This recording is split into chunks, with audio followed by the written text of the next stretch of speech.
ఓం నమో వెంకటేశాయ.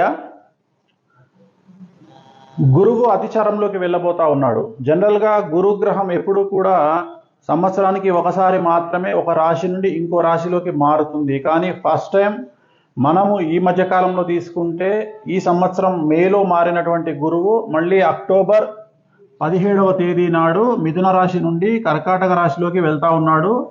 మళ్ళీ డిసెంబర్ 5వ తేదీ నాడు మళ్ళీ కర్కాటక రాశి నుండి మిథున రాశిలోకి రివర్స్ వస్తాడు. సో దీన్ని అతిచారము అంటాము. అంటే ఒక సంవత్సరానికి వెళ్ళాల్సినటువంటి గురువు 3-4 నెలలకే ఇంకో రాశిలోకి ప్రవేశించడాన్ని అతిచారం అంటాము. దీని ఎఫెక్టు రాబోయే 8 సంవత్సరాల పాటు ఉంటుంది. ఈ 8 సంవత్సరాల పాటు చాలా సంచలనాలు ఉంటాయి. మరీ ముఖ్యంగా ఇప్పుడు మారడం వల్ల జరిగేటువంటి సంచలనాలు ఏమిటి అనేటువంటిది ఒకసారి మనం తెలుసుకునే ప్రయత్నం చేద్దాం. ముందుగా గురువు కర్కాటక రాశి ప్రవేశం వల్ల సమస్యలు ఏర్పడేటువంటి రాశులు సింహరాశి, ధనుస్సు రాశి, మీనరాశి, మేషరాశి. ఈ 4 రాశుల వారికి సంచలనాలు ఉంటాయి, నెగిటివ్ రిజల్ట్స్ ఉంటాయి. నెగిటివ్ రిజల్ట్స్ అంటే ఆర్థికంగా కానీ, సామాజికంగా కానీ, కుటుంబ పరంగా కానీ, న్యాయపరంగా కానీ, కాళ్ళు చేతులు విరగడం లాంటివి కానీ ఈ సమస్యలు ఏర్పడేటువంటి అవకాశాలు ప్రస్ఫుటంగా కనిపిస్తూ ఉన్నాయి. ఈ ప్రత్యేకించి సింహం, ధనుస్సు, మీనం, మేషం రాశుల వారికి. అలాగే ఇవి కాకుండా ఇతరత్ర సమస్యలు ఎవరికి ఉంటాయి అంటే మరీ ముఖ్యంగా ఈ మధ్యకాలంలో సినిమా ఇండస్ట్రీయే సినిమా చూస్తున్న పరిస్థితి మనం చూస్తూ ఉన్నాము. గత సంవత్సరం డిసెంబర్లో నేను చెప్పడం జరిగింది సినిమా ఇండస్ట్రీలో చాలా సమస్యలు ఉంటాయని.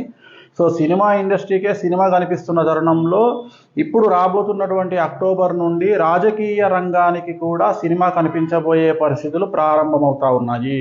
సో రాజకీయ రంగంలో పెను సంచలనాలు, మరీ ముఖ్యంగా తెలుగు రాష్ట్రాలకు సంబంధించి తెలుగు అనే పదం తులారాశికి సంబంధించి, రాజకీయాలు అనేటువంటిది తులారాశికి సంబంధించి, చిత్ర పరిశ్రమ అనేటువంటిది మీనరాశికి సంబంధించి. సో మీనరాశికి ఆల్రెడీ జన్మశని నడుస్తూ ఉంది, సింహరాశికి అష్టమశని నడుస్తూ ఉంది, తులారాశికి షష్టమశని నడుస్తూ ఉంది. ఏ రకంగా తీసుకున్నా సమస్యలు అనేటువంటివి చిత్ర పరిశ్రమకు, తెలుగు చిత్ర పరిశ్రమ, తెలుగు రాజకీయాలు, తెలుగు మీడియా ఈ మూడింటికి పెను సమస్యలు ఏర్పడేటువంటి అవకాశం ఉంది. సినిమా ఇండస్ట్రీకే సినిమా కనిపిస్తుంది, అలాగే రాజకీయ రంగానికి కూడా సినిమా కనిపించేటువంటి అవకాశాలు ఉన్నాయి. పెను సంచలనాలు ఉండబోతా ఉన్నాయి.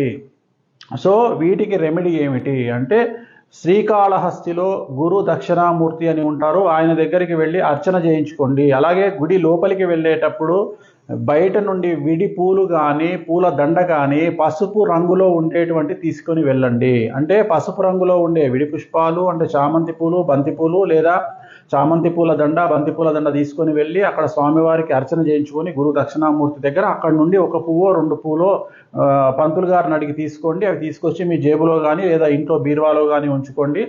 రాబోయే కాలంలో గురువు వల్ల ఏర్పడేటువంటి నష్టాల నుండి బయటపడేటువంటి అవకాశాలు కనిపిస్తూ ఉన్నాయి. ఓం నమో వెంకటేశాయ.